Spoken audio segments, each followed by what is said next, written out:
for being here. Hallelujah. I like one lady of God. She made a statement, and she said, if the people are not, they will have no jobs. She's not talking about a job that they pay you. She's talking about the joy of serving the Lord. You cannot serve the Lord on empty bases. You cannot serve the Lord on trees and sticks, and maybe animals like birds. You serve God. You serve the people of God. Indeed, we serve the people of God. Hallelujah. So I appreciate you for being here, because who will I serve? Who will we serve? If we put these chairs to serve God and you are not here, who will sing there? Hallelujah. We are going to sing a song. And I will sing this song.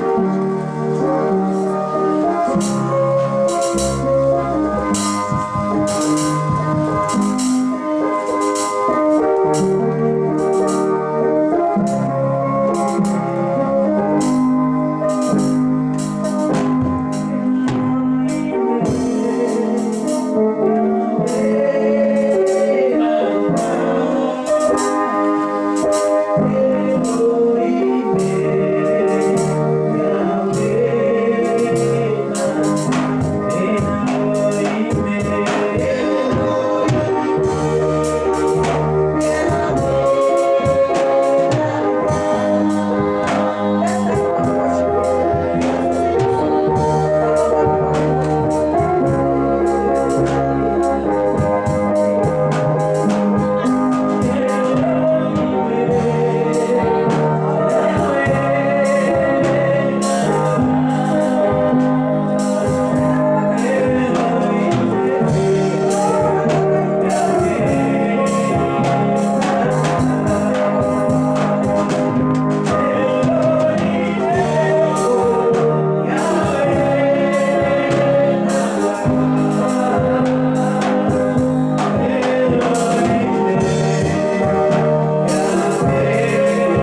Amen. Hallelujah. Oh, we have been called by God. Hallelujah. Amen. God has called us into his kingdom. And the reason why he has called us is not just to believe in him. Hallelujah. He wants us to manifest his qualities. He wants us to manifest his attributes in this world in which we live. Yeah.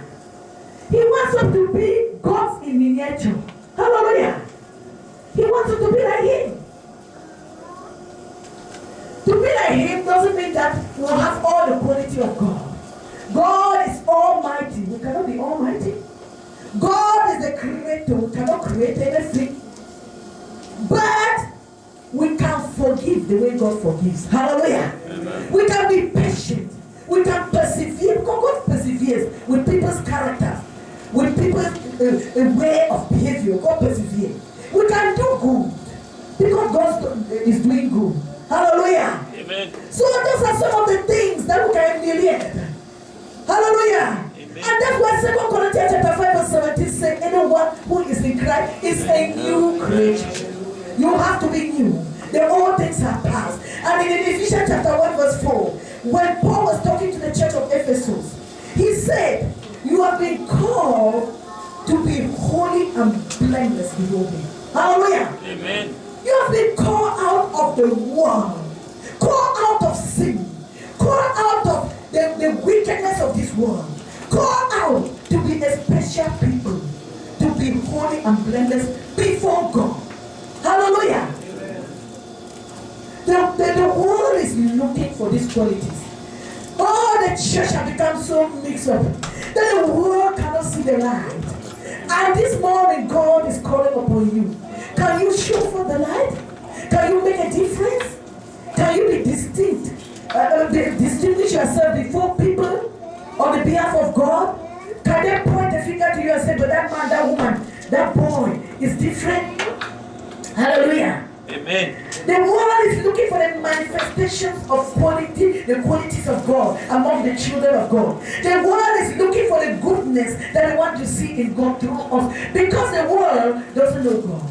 They don't know how our hearts are sweet when we are worshiping our Jesus. They don't know how your spirit bears witness with the Holy Spirit that you are God. They are looking to see the change that you profess through your character. Hallelujah. Amen. That's why the world is looking. Let's read our text. Is from the book of 2 Peter chapter 1 verse 3 to 9.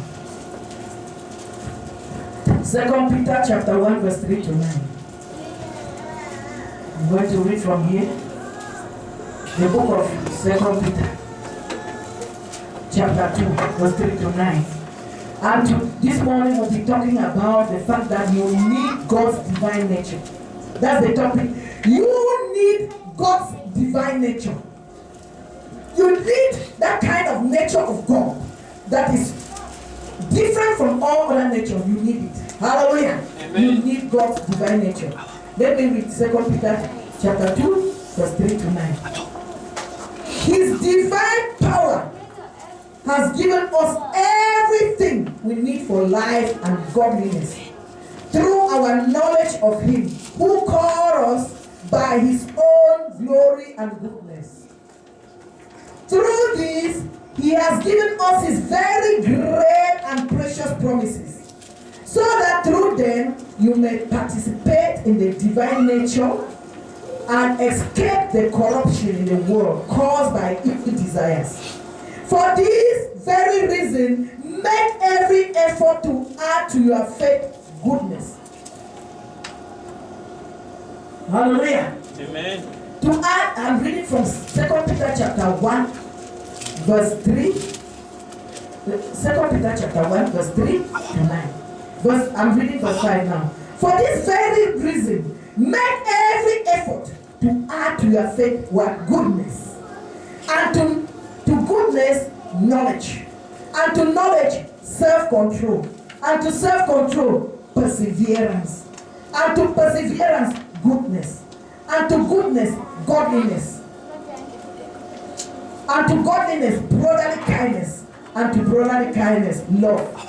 For if you possess these qualities in increasing measure, they will keep you from being ineffective and unproductive in your knowledge of our Lord Jesus Christ. But if anyone does not have them, he is nearsighted and blind, and has forgotten that he has been cleansed from his past sin. Hallelujah. Amen. The word of the Lord sometimes is so clear that, we just need to touch a few things. It's very clear. Hallelujah. That reading it, in the Old Testament, they just used to read. You start for hours, they read the word. And you get what you want to get from there. Hallelujah. Amen. So there are some qualities listed here. From verse 5, the Bible begins to list some qualities. And these are the qualities that produce God's divine nature in man, in the believers, in the born again believer. So this quality can only be manifested if you are born again. Hallelujah. If you're not born again, while you are listening to the word, give your heart to Jesus. And by the end of the day, these qualities will manifest in you. Hallelujah. Amen. The text says that in verse 5, it says, for this reason was enumerated certain reason, that God has given us his very precious promises. Hallelujah. The precious promises of God are in his word. And he says that these precious promises are so that we may participate. We may become part of God's divine nature. What a miracle. What an insight. What a privilege that we can participate in God's divine nature. So he then come to verse 5 and said, for this reason, make every effort to add to your faith goodness. Hallelujah. Amen. Our faith in Jesus needs something to be added. You don't just say, I'm giving my life to Jesus and stay like that. You have to add goodness. Goodness, the Bible says in the book of Isaiah chapter 64 verse 6 that the good deeds of the sinner are like filthy rags before God. That means any good that you do, when Jesus is not in your heart, God sees them stinking. God sees them like debts that have been thrown somewhere and they are stinking. They are nothing to God. God doesn't take those good works to be anything. But when you become born again, the Bible says in Ephesians chapter 2, I would just like to read that place. When you become born again, brethren, there's a turnover of the page. Ephesians chapter 2 verse 10. The Bible says there that, for we are God's workmanship, created in God in Christ Jesus, to do good works which God prepared in advance for us to do. Hallelujah. When you become born again, the Lord expects you to start doing good. Because those good that you are doing after being born again will be credited in your record in heaven. Hallelujah. Amen. When you have that relationship with God already, he expects good deeds from you. Hallelujah. Amen. Goodness should be a quality that will make you look like Jesus. We know what it means to do good. Hallelujah. Amen. I don't need to overemphasize on goodness. Brother was testifying here and saying he has seen that it's good to do good. But to do good as an unbeliever, you can't build churches and give people without being born again. Zero. But when you are born again, God expects his children now to start doing what's good. Do you know like that? Unfortunately, sometimes the believers don't even want to do good again. When they are born again, you see now they grumble. They don't want to do good. You are missing out something because God will write them at their name. Doing good now is doing good to God, to human being. You cannot do good to God. What good can we do to God? Can we do any good to God? God is already God. He's omnipresent, omniscient, almighty. What good can you do to God? What God expects is to do good to your fellow human being. Hallelujah. Amen. And he said that we should also add to our faith knowledge. That's the next thing there. Knowledge. What is knowledge? Does it mean that the Bible is saying that we should go to school, study, and have PhD, have masters, have degrees? Then we add to our faith. Is that what he's saying? Oh, you should be a mechanic, good mechanic than my brother here. Then you add. Is that what he's saying? Or will be a good whatever. The Bible is talking about the knowledge of the word of God. Hallelujah. Amen. If you want God's divine nature, do good. If you want to to flow in God's divine nature, have knowledge of the scripture. In the book of Matthew, chapter 22, verse 29 to 30, the Bible makes us to understand. I want to read that place. Let me read that place in the read. Matthew chapter 22, 29 to 30. The Bible says there that Jesus replied, "You are in error." You know the Pharisees and the Sadducees, they were arguing with Jesus a lot. And they came and said that it was the Sadducees here. The Sadducees, they came to Jesus, they said, they didn't believe in resurrection. You say you teach Jesus. You are talking and saying that resurrection, there's resurrection. And there was a brother among us here. He married the first, he married a wife and died. And according to our tradition, the other brother was to take over that wife. The other brother took over the wife and also died. The other one took over and died until 7 brothers. Then they asked their question and know that they have gotten Jesus very well. They said, on the last day, whose wife will it be that you are talking about resurrection? Jesus made a statement in Matthew chapter 22 verse 29 saying, "You are in error because you do not know the scripture or the power of God. At the resurrection, people will neither marry nor be given to marriage. They will be like the angels in heaven. You are in error. If you don't know the scripture, you will be in error. To have the nature of God, know what the Bible says about how we have to live. Hallelujah. How we have to behave.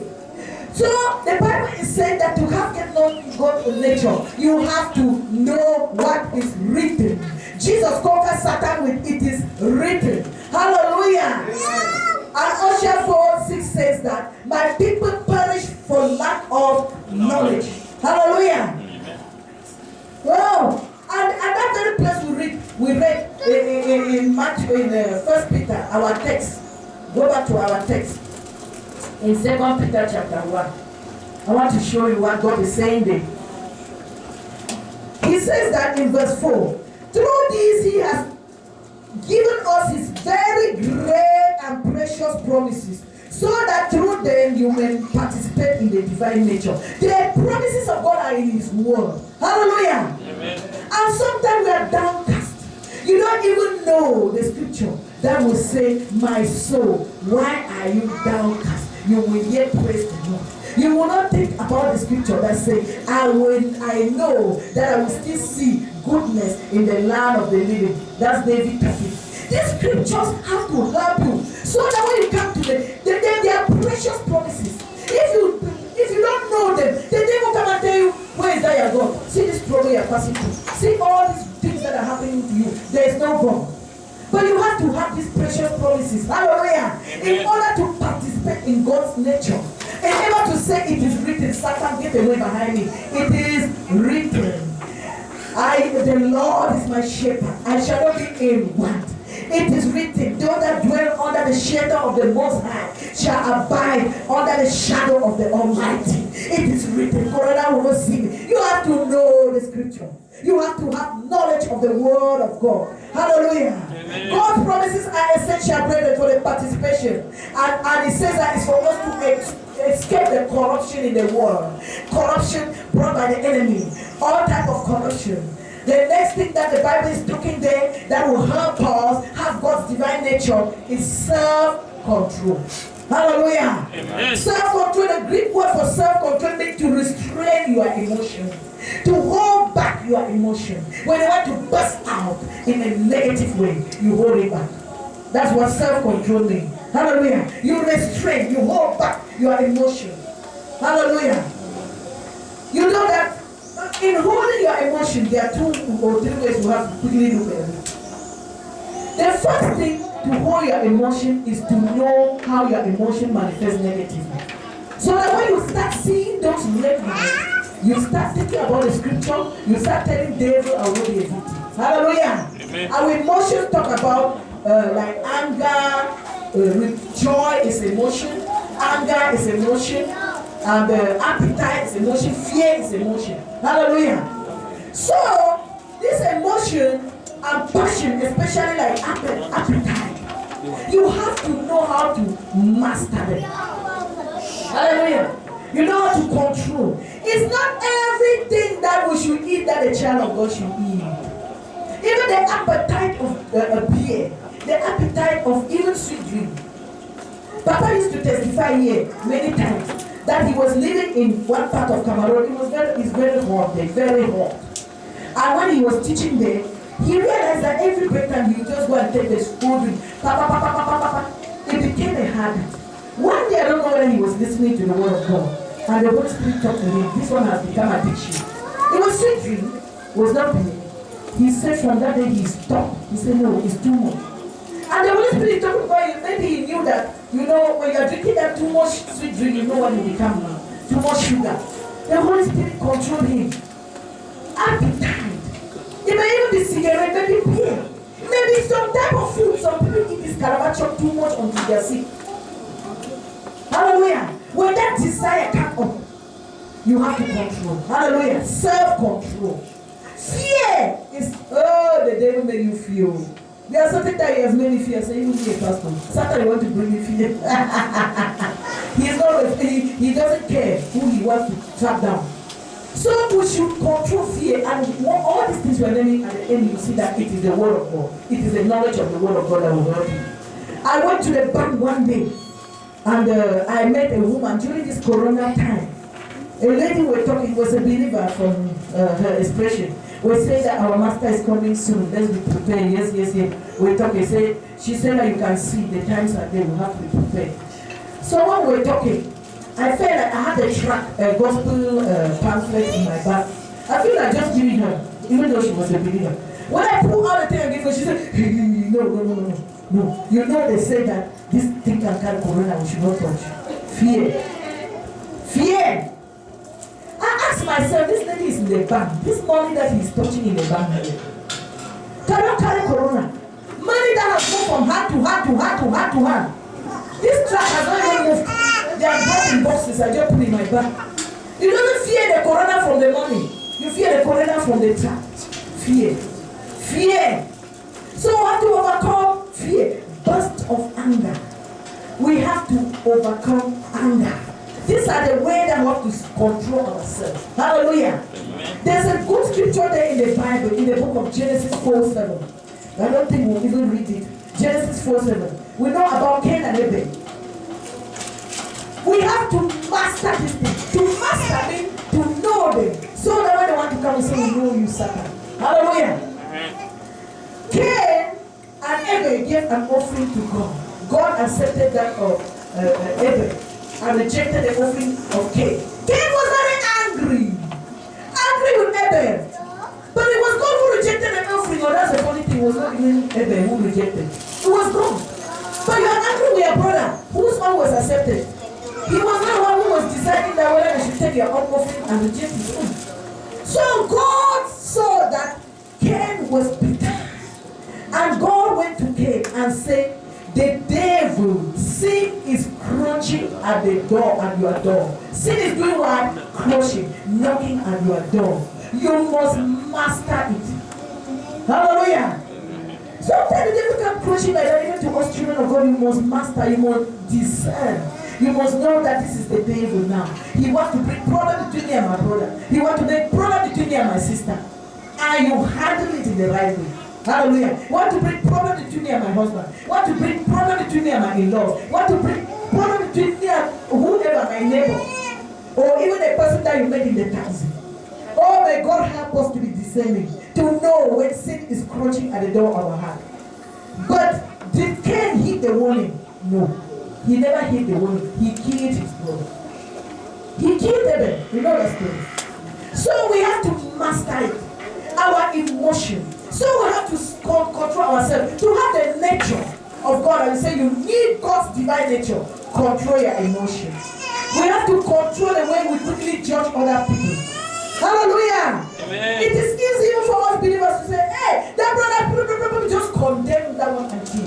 This sister just condemned that one and kill. And we said that we should leave people to live in sin. I will pick you until you pee. But condemnation. Remember what we are learning from our Bible story, our Bible course this time. We were saying that when we want to correct with love. Hallelujah. When you correct with love, the person will know that you are correcting out of love.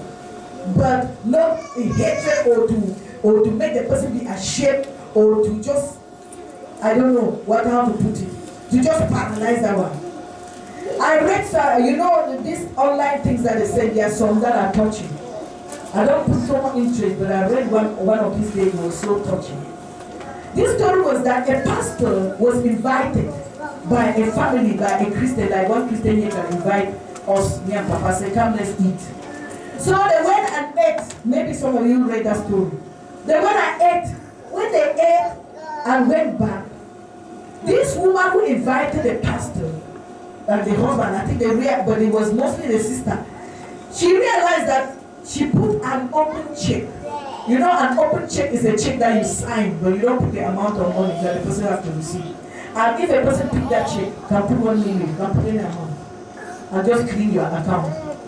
It can only bounce back if the person put too much amount. But maybe if the person is wise, can put a certain amount that it's made that this person can have, and you claim. So the open check was there on the table when they were eating. After the pastor left, the check disappeared. This woman said, "This is how the pastors are. This is how all these men of God. This is how they are." You see that? After all, I even wrote this check for him, and now he has stolen it. And he said, "This is the end. I will never invite him again to eat here." And who will not believe that's the truth? The pastor was the only one with him. So how will you not suspect only him? So now the sister sat as if that was not enough. After some weeks or some time, he called the pastor and said, "You can realize we're not inviting you for lunch again. Because when you ate here that day, we were all of us in the house here. The check that we put on the table disappeared. That's why we're not inviting you to eat our meal." You know, thank God for people of God. The pastor gently said, "Oh, I saw the check on the table. And I was scared that we'll spill whether water or food on it. We'll nasty it. And I picked it and put on that Bible that was lying on the table." And the woman, when I opened the Bible and saw the check there. Who is more guilty? What does it imply? This Christian family were not reading their Bible. If they were reading, they would have discovered a check inside. The pastor put it there. They went and opened it and found it there. They only take the Bible to church maybe on Sunday. But they were quick to judge. So control your emotion. Don't pass judgment quickly and just, you don't know what is happening on the other side, believers. So we have to have this nature of God. Hallelujah. Self-control, perseverance. The next one is perseverance. Bearing others in their weaknesses. We are believers, but still have weaknesses. Some people are scattered. They throw here. You keep picking. Weakness. Hallelujah. Some people talk too much. I don't like this brother. He talks too much. One brother told me that he talks too much. I told him that that's how the children of God, that is so obey. So you will not say that because he talks too much, you will not follow him up. I told him that I even love this one who talks too much. He is speaking the sincere truth from his heart. What about people who are hypocrites? You know, he talks too much, and that brother talks. He can really will talk. But I love him. He's my son. Hallelujah. My son in the Lord. So we have to persevere with each other. If we think about the course, our Bible course, this Bible course is so rich. The volume 3 that we did was about Bible study was about what? One another. I want to see your hands, those who are coming to Bible study. Only this number. Yo, vamos, Guinea. Okay. Hallelujah. Amen. That's why the church is growing in an undulating way. Some people are up there, some people are down here. Why we are mature, some people are down here doing their own thing because we are not at the same level. I'm not talking about people who are coming by the absence of week. Some people have never passed since 2019. I've never seen you, but I'm talking the truth. I've never seen their legs here since 2019. We are in 2029 now, 21 now. Some people have never passed, but they are Christians in this church. How will you know? We are learning about one another, and we say we should do what with one another. Love one another. Do what again? Bear one another. Bear one another. Do what again? Encourage one another. We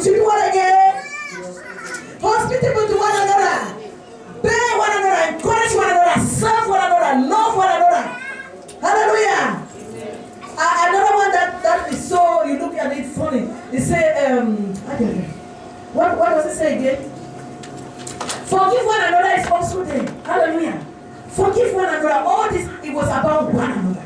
And that's perseverance. If you don't persevere, you cannot love one another, cannot get, because you keep hurting you. It means to endure circumstances. When you want to persevere, you endure circumstances of life, but you still love Jesus. So people are angry with God. Have you seen many people angry with God? You talk about, hey, God doesn't love me. If he loves me, brother was testifying here. You go for a tooth, they say 30,000. Do you even appreciate your teeth that are inside your mouth? You go for oxygen. Some people were dying in some country during the corona because they didn't have oxygen. But the one you breathe, have you ever thanked God?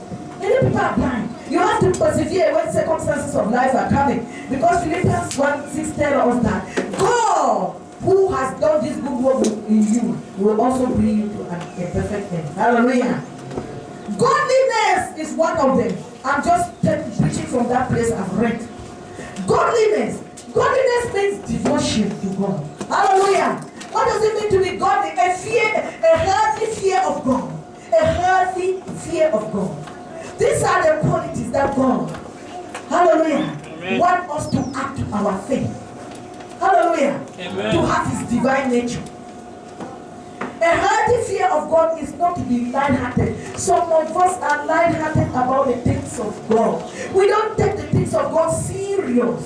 When it comes to the things of God, we don't play with kids, because when you play with kids, I'll fire you. Don't play with addictives. These are very serious matters. Hallelujah. Amen. A healthy fear of God. Oh, the Bible says something in Psalms 2. Psalms 2, verse 11.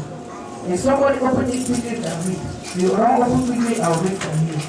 Psalms 2, verse 11. And Miss Sister Ruta, because she's always open. Back to me. Psalms 2, verse 11 says, serve the Lord with fear and rejoice with trembling. Hallelujah.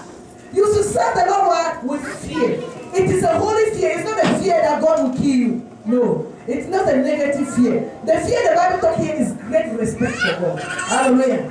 You have to serve the Lord with great respect. Woo. Hallelujah. Serve the Lord with great respect. Well, when we talk about, hallelujah, godliness. When we talk about godliness, it means surrendering all to God. All, everything you have to God. You become God. Hallelujah. In Mark chapter 12, verse 17, Jesus Christ was talking still with the Pharisees. And the Pharisees and the Sadducees, they came to him.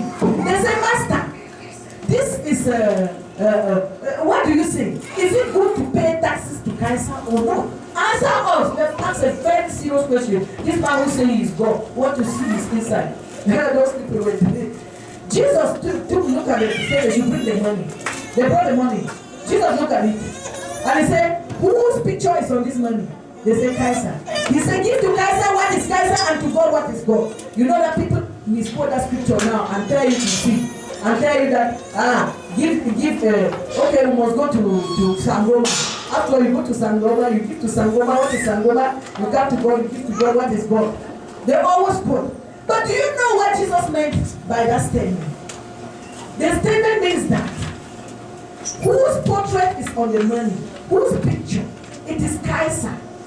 This is the earthly thing. Money is earthly thing. Money will perish here on earth. Hallelujah.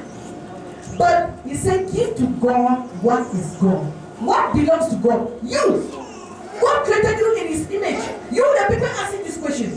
Give your whole being to God and allow cancer to take his money. But God requires you to surrender to him. That's what Jesus meant. Hallelujah. Amen. To be godly means to surrender your whole being to God. It means personal devotion to God. Studying the word of God, meditating, fasting, praying, doing evangelism. Personally, not because God will reward you. You know, those who love their God can go into fasting and say, I just want to be close to my God. I just want to, retreat. How many believers here still have personal retreat? You say, today I'm not working. I'll ask my master, I'll ask my boss for an off day. Or I have my off day. What I will use this off day for is to seek the Lord's face. And you take that off day, you fast, you go before the Lord and say, I want to know you better. I want to know God better. So that, Paul prayed for the church of Ephesus, say that the eyes of your understanding may be enlightened, that you may know the hope of glory, the hope to which you have called you, and that you may know God better. Devotion. That's what it means to be godly. You have to be devoted to God. Seek Him, not to God. Some people always say, God, I want this miracle. I want this thing. They are good. They are the Bible. They are the dash that Jesus will give us when you are seeking those things. When you are seeking His kingdom and His righteousness. He will just add. He will add, and when you go to Him, He will hear you. And if He doesn't hear you immediately, He said that, wait, my son, it's not for you now. Hallelujah. It doesn't mean that He hates you. Hallelujah. Godliness is being devoted. You don't treat the things of God lightly. You love God for who He is, not only for what He can do. Brotherly kindness is another quality. Are we still there in that 2 Peter chapter 1? Are we still there? Do you see brotherly kindness? I want us to remind ourselves from verse 5. For this reason, make every effort to add to your faith goodness. We have talked about goodness, knowledge, self-control, perseverance, godliness. We have just talked about it. Brotherly kindness. Hallelujah. It's just talking about what we have said. It's just almost like repeating the matter. Brotherly kindness. The Greek word there means Philadelphia. There's a place, a town in America called Philadelphia. Hallelujah.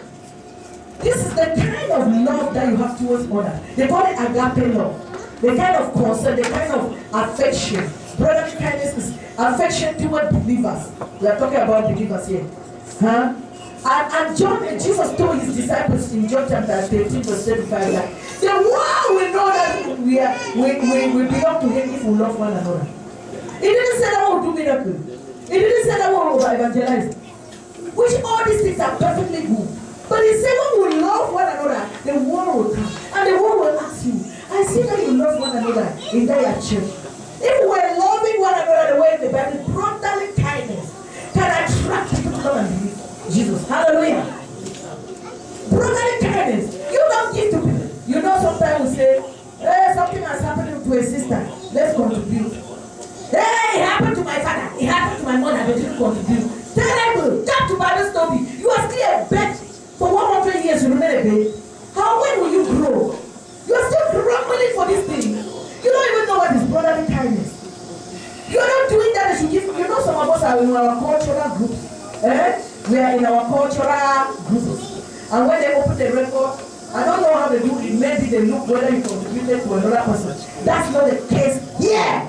This is Christianity. Hallelujah. Amen. I will not expect that if my person died, they must do to me like a pastor the way they do to that sister. They may do to me different because the condition doesn't require that they do. Or they will do whatever. That's love. You don't even care. Brotherly kindness is just doing good works to the other believers. It's talking about believers here. And we see that grumble. They didn't do this, and most people who grumble, they don't give. They are very stingy.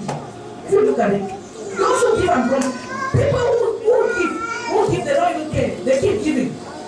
I think we told the story here over and over, me and Papa, of a certain old lady who was in our church back home. It's not a story that I heard, we were there. This old mama didn't have a child. She didn't have the fruit of the womb. She never put her. We love her in the church. She loved her God. She was very old. Mama Rose. So, believers, even unbelievers love her. When she goes to the market, they just give things, they just give things to her. She said, I'm so blessed. I have my many children. She was happy. Because she didn't put to birth. Hallelujah. Some of us put to birth, we depend on our children. Some of us don't have children, we depend on God and depend on you. And when you treat us that way, how do you think we feel?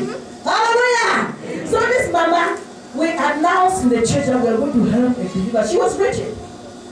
Because her electricity, there was nobody to pay for it. So the leaders of the church said we should contribute money, this money, and pay the electricity of this mama. This mama didn't know that the announcement on the pulpit was for her. They announced that there's one child of God here who is struggling. We want to pay help her, whether they didn't even say what they wanted to do. They wanted to help her.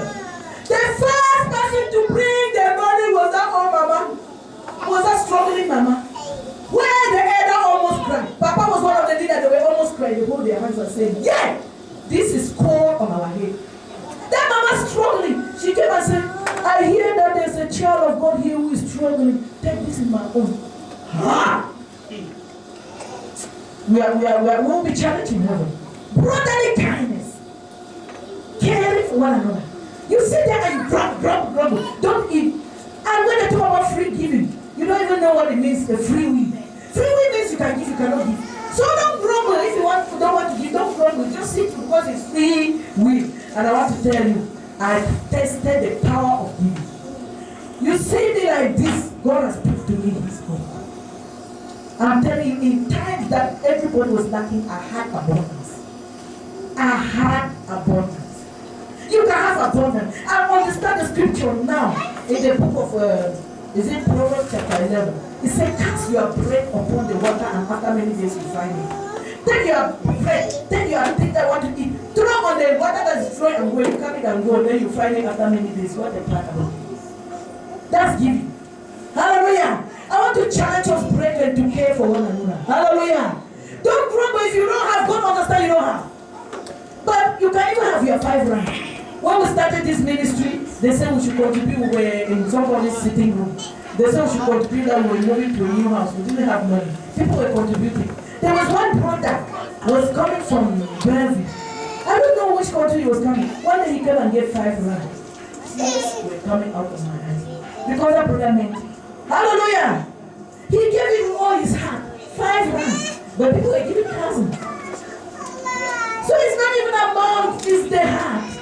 Hallelujah. This brother was connected. So brotherly kindness is very important. It's the kind of God love that you give without expecting to get it back. In fact, I want to say that brotherly kindness leads to love. The last thing in that place says love. The Greek word for love is agape. Hallelujah. You give without expecting. That's what God did for us. He gave Jesus when we were yet sinners. Romans chapter 5 verse 8. While we were yet sinners, Christ died for us. He didn't expect us to be first born. He died for us. So that's the kind of love. And Peter explained in verse 8. Let's see verse 8. Oh, look at verse 8 in that 2 Peter chapter 1. Verse 8 says, for if you possess these qualities in increasing measure, they will keep you from being ineffective and unproductive in your knowledge of our Lord Jesus Christ. Hallelujah. Yeah. If you have this quality, increasingly, it touched my heart when I saw the word in increasing measure. I was thinking I'm doing something, but when I saw increasing measure, I said, Lord, I'm not even starting. I have to be increasing. Not just doing it, but increasing. It will keep you from being ineffective. Hallelujah. Amen. It will keep you from being stagnant. You will bear spiritual fruit. You know, stagnant water, stagnant believer. You give the gospel over the years, they remain the same. They are very poisonous. You know, stagnant water is water that enter and stand but doesn't go out. It's very dangerous. Fish cannot be there. They will die. No living thing can be there because there's no oxygen. Hallelujah. Amen. Oh my God, say may God help me. Lift up your hand and say may God help me. God help me. To have God's divine nature. To have God's divine nature. God is talking to us because He loves us. Amen. Hallelujah. Amen. He wants us to share. Would you like to share in the divine nature of God? Who are we to share? Hallelujah. In that divine nature. So, I want to say one thing that you will help us. If we don't say these things that we have named, all these 7 things, that we have talked about goodness, we have talked about perseverance, self-control, knowledge, all these things, brotherly kindness, love, all those things. If we don't say what we are saying here, these things will just become like a rule, religious rules. That I follow rule 1, I follow rule 2, I follow rule, you become religious. Do you know what? I want to tell us a secret. Listen very well. For you to function in these ones, the first thing is to empty yourself of everything that you thought you were doing good before you came to Christ. Are we hearing? Yes. Empty yourself of everything you thought was good in you before you came to Christ. Remember we said in Isaiah chapter 64 verse 6, the Bible said our good works are like filthy rags before the Lord. When you come to Christ, what do? You surrender. You leave even your talents. Some of us are very good speakers, even in the world, that they can preach. Somebody was telling me some person can preach very well, even though not really born again. They can preach. You know that there are some people can preach well born again. You see all the people holding microphone there, that's charisma. That's talent. Hallelujah. But when you come to Christ, you put those things at the cross. Hallelujah. Amen. In the cross, be my glory ever, till my rapture soul shall find rest beyond the river. In the cross, in the cross, in the cross, be my glory ever, till my rapture soul shall find rest beyond the river. When you come, you say, Lord, I surrender my talents. I surrender my voice. If you were a singer in the world, you come to sing in Christ with a very charisma, you won't break a bone. Do you know that people sing and some people are healed? Because when they come to Christ, they sacrifice all. Do you know that people sing and some people they sing and they begin to cry and they confess their sin and become born again? You can't come with the world. The Bible, Jesus said, put new wine in new wineskin. Don't put new wine in old wineskin because it will burst. Are you hearing? When you come to God, you are a wineskin. You must allow God to garbage out, then garbage in. Hallelujah. To take the old and put the new. If you put the old inside the new, or vice versa, it will burst. Hallelujah. It won't do anything. Hallelujah. So you bring to the cross everything and say, Lord, I surrender. I don't consider myself to be anything. So the gift that we have, they call a bodily gift. When you remember, you see that when you were young, people were saying you are like this. When you come to Christ, surrender. Don't just bring them and say, hey, I'll come and say, God. You have to surrender at the cross and make it yourself. And God cleans you. And God will put His own divine nature in you. Hallelujah. The good works that you were doing. Don't continue with them. Say, God, I'm not qualified. This one. Come out. Let the good type of good works that God wants me to do. Let them enter. Let the kind of Bible knowledge. You know some people know this Bible A to Z. But they are not born again. That one ends here. Don't even change. They preach, people remain the same. But for you to touch life, for you to touch souls, the Holy Spirit must transform you. Hallelujah. The Holy Spirit must take up the old. Jesus said in John 6:63, it is the Spirit that gives life. The flesh counts for nothing. Hallelujah. The Spirit gives life. So ask the Holy Spirit. Jesus was saying that when I go, I will send Him to you. He will lead you in all truth. In John chapter 16 verse 13. He will lead you. Ask the Holy Spirit to lead you.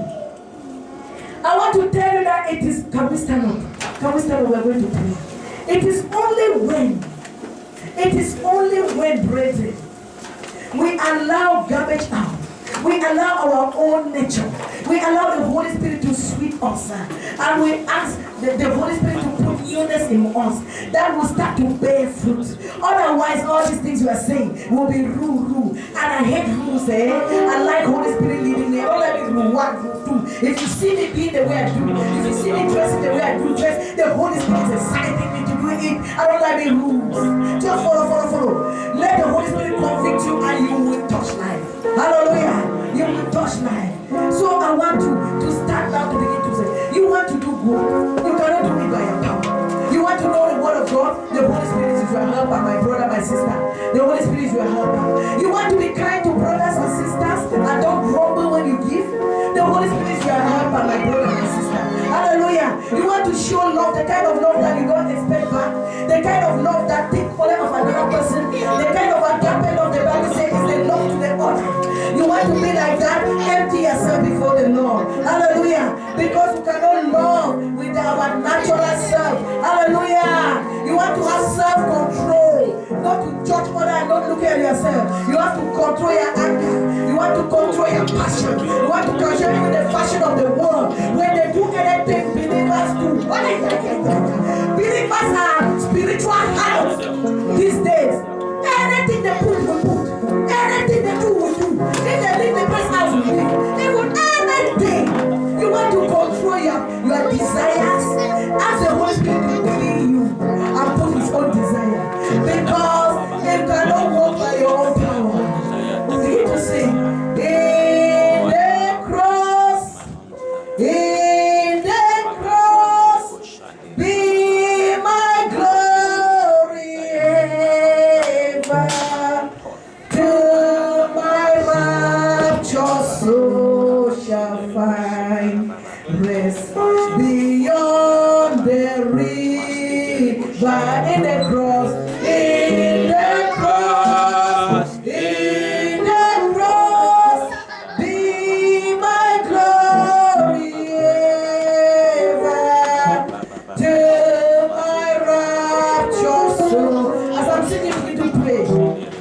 Yes, beyond the river. Jesus, keep me near the cross. There are precious fountains, free to all and healing stream, flows from Calvary's mouth. In the cross, in the cross, in the cross, be my glory ever. Till my righteous soul shall find rest beyond the. You need to pray, child of God. Say, empty me, Lord. Empty me. I want to do good works. I want to know your word, not just for knowledge, not just to show up. I want to know your word, that I may live the life that you want me to live, that I may have a rich relationship with you. I want to know, have knowledge of your word. Pray and say, I want to have self-control. I want to persevere and bear people and bear circumstances. I want to be godly. I want to be devoted to you. Father, we begin to pray. Even I pray for myself. I'm not yet alive. I want to pray that these qualities will begin to manifest in my life. In the name of Jesus, I pray for your people. We begin to confess our sin. Oh, of ignorance. We didn't know you. We didn't know your word. We're not doing good things as you wanted us to do. Oh God, we're just controlling ourselves. Lord, we're not controlling. We have not made peace with people we are angry with. We have not made peace. We say we made peace with you. But you say, Lord, the Lord your God with all your heart, with all your soul, with all your mind, and love your neighbor as yourself. We say that we love you, but we don't love our neighbor. God, begin to do a work in our life, oh our Father. We pray, help us to have self-control. Not to pass judgment on us. Help us to control our desire. The desires of the world that are eating us. Help us, Father, to control this desire. Desire that the world and people go. Oh my God, that will not serve you and be a castaway. We pray, help us. In the name of Jesus, we pray, oh my Father, that you help us to show brotherly kindness, to show love. In the name of Jesus. Hallelujah. Now I want you to pray and say, Lord, cleanse me and put in me your divine nature. We're talking about you need God's divine nature. Pray and say, Lord, cleanse me and put in me your divine nature. Pray, let's pray. Father, in the name of Jesus, I pray that you cleanse us. I pray that you cleanse me. I pray that you cleanse us, your people. By the power of your Holy Spirit, Lord, I pray that your divine nature will penetrate the life of everyone. Give me your divine nature that I may shame you. Holy Spirit, do a work of sanctification in our lives. Oh, Jesus. Holy Spirit, impact us with the nature of God. That people will see us and say, I want to follow your God. That people will see us and say, I want to worship your God. I've seen that your God has done a miracle in your life. This is not who you used to be. Oh my God, this is our desire. It's our desire to cleanse us and fill us with your own nature. Our own world nature that we thought we were good. We thought we knew you. We thought we were kind. It was corrupt. It was corrupt. It was corrupted by the world. And you say, Lord, corruption that is in the world. Father, we reject, we cast out all those things, and we begin to take your divine nature now. Holy Spirit, in battles with him. In the name of Jesus, we pray. Amen. I want to pray. You know when you come before your Father, you want to ask something from your Father. Hallelujah. The Bible says, ask and you will receive. Sometimes we don't even know how to act. Ask. You have a problem and you just sit you quiet. You don't pray to God about that problem. You ask him, you have a need. You don't ask your God. Brother was testifying here. They called him in the night. He got up and said, God, deliver me from casting. And God delivered him. I want you to ask now. I don't know that thing that you have. I will not be shouting here. I want to hear the church praying. If you don't have a problem, pray for me. Then what should be my own need? But I think all of us here have something to ask God. And God is here to answer you, child of God. Begin to ask him, what is your need? Do you need to be healed? Do you need financial breakthrough? You need a job? You need your business to flourish? You need peace in your family? You need salvation in your family? What do you need? You need salvation? You need to know this God personally? You want to have a relationship with God? Begin to pray. Yes, Lord. Begin to pray. My need is you, Lord. My need is you. Lord, I give you my need.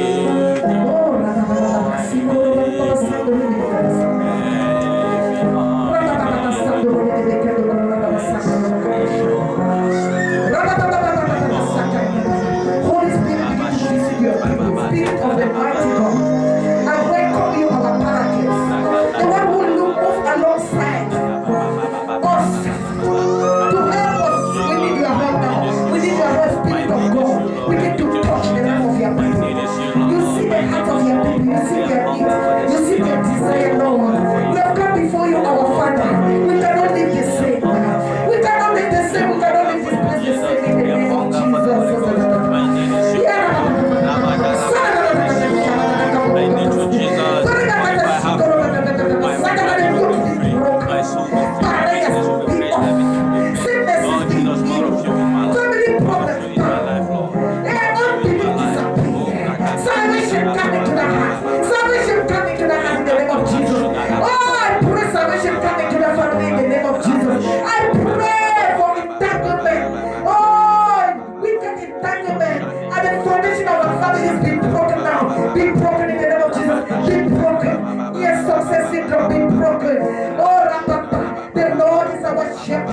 We shall not be in vain. He make all lie down in green pastures. He restores our soul. Oh, He leads us in the path of righteousness for His name's sake. Though we walk through the valley of the shadow of death, we fear no evil, because God is with us. The rod of God and the staff of God, they comfort us. I begin to pray for comfort. I begin to pray for emotional healing. Whoever is emotionally happy, I pray for the healing of God in your heart. Yeah, God is healing your heart, my brother. God is healing your heart, my sister. God is taking away the confusion. You begin to ask, can God be my own need? He translated. He said nothing is impossible with Him. God said nothing shall be impossible. Let